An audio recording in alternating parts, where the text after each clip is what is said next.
Assalamualaikum warahmatullahi wabarakatuh. Salam sejahtera untuk kita semua. Masih bersama saya Suwandi di channel Dunia Ikan Gabus Suwandi. Masih menjawab pertanyaan-pertanyaan seputar budidaya ikan gabus yang sudah chat di 0816658779 ya.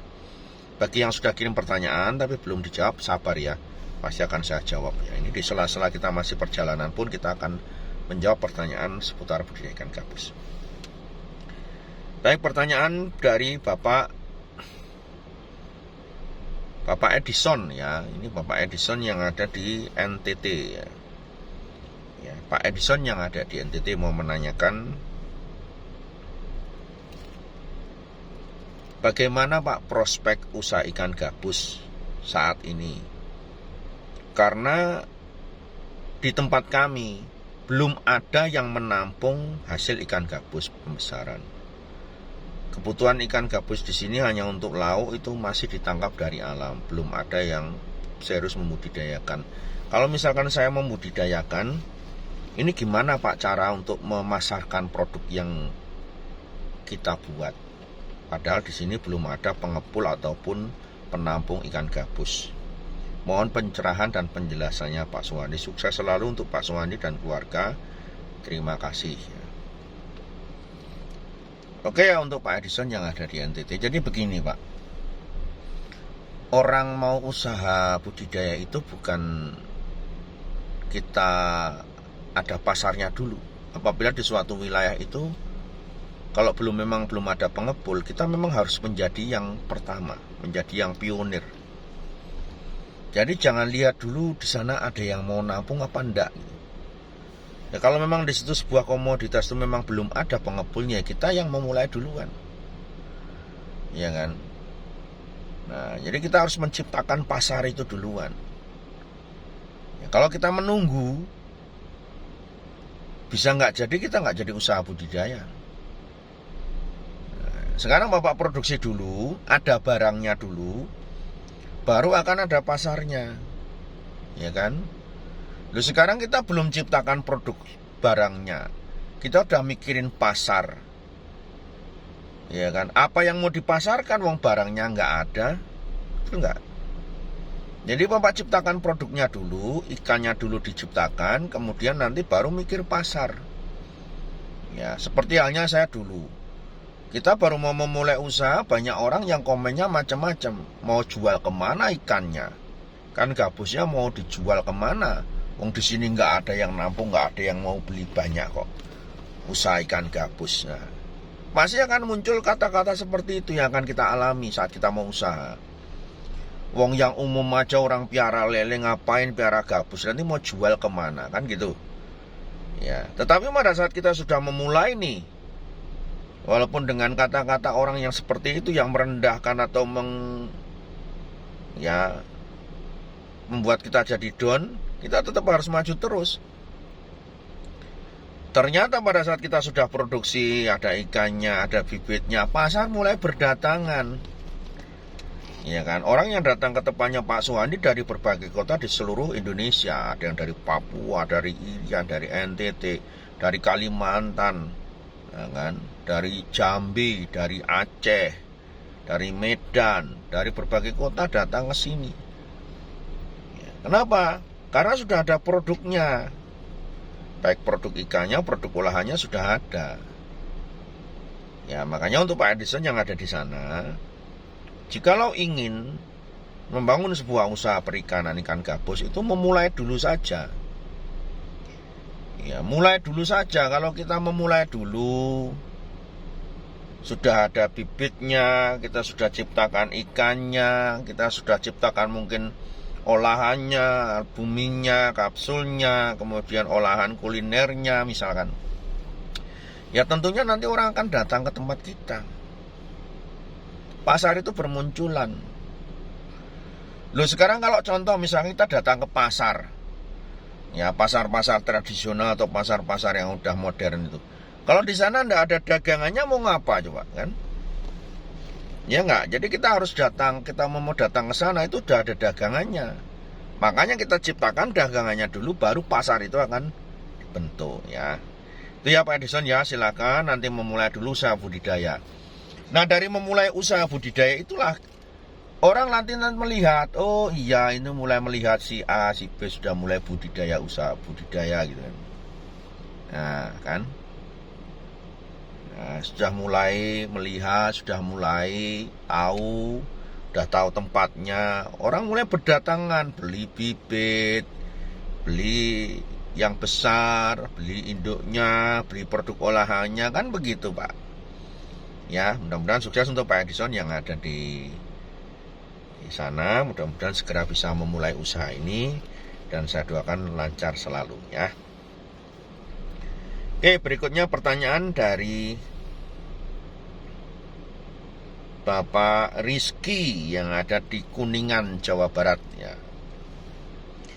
Saya subscriber channel Dunia Ikan Gabus Suwandi ya. Saya ingin mencoba pembesaran ikan gabus karena saya sangat tertarik melihat channel Pak Suwandi. Sebelumnya saya pernah pembesaran ikan gurame dan lele di kolam kecil pakai terpal untuk saya belajar.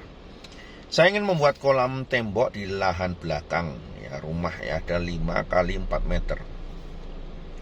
Ukuran kolam harus berapa dan berapa kolam ya, untuk seleksi sortir di lahan kecil ya. Dan kapasitas tebar berapa Pak? Mohon pencerahannya Pak. Untuk Bapak Rizky yang ada di Kuningan, Jawa Barat,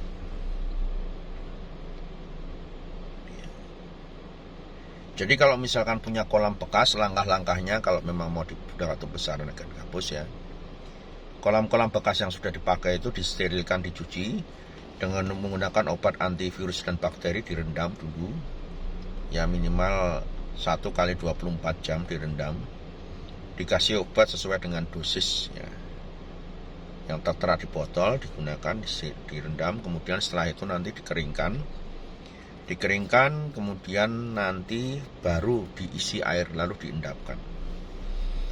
Nah, untuk populasi dari kolam ya, jadi itu nanti tergantung dari Bapak maunya ikan itu mau dibuat ukuran berapa. Misalkan saya mau buat ukuran kolamnya kolamnya ukuran 4 kali 5 tadi kan. Kolam 4 kali 5. Nah, 4 kali 5 mau dipanen sampai ukuran berapa? Misalkan mau dibikin 200 gram ya, 200 gram ya, bisa ditebar 1 meter kubik 200 ekor ya. Kemudian kalau memang mau dibikin berat 500 gram, nah itu bisa 1 meter kubik isi 100 ekor, enggak apa-apa ya. Itu populasi. Tapi Bapak mau isi kurang dari itu enggak apa-apa. Tapi karena memang saya ini orang usaha budidaya, gimana kita memaksimalkan lahan yang sempit itu bisa menghasilkan hasil yang maksimal ya, dengan nanti kontrol pakannya sehari diberi makan sehari 4-5 kali atau mungkin lebih juga nggak apa-apa ya.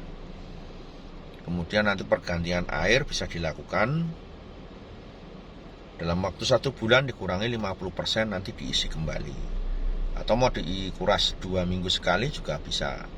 Yang penting adalah kontrol pakannya. Kontrol pakan itu jangan sampai berlebih ya, kontrol pakan itu jangan sampai berlebih, jangan sampai over, terlalu banyak. Ini bisa berdampak ya, kondisi air yang tidak sehat ya. Ini untuk Pak Rizky yang ada di Kuningan, silakan nanti bisa dicoba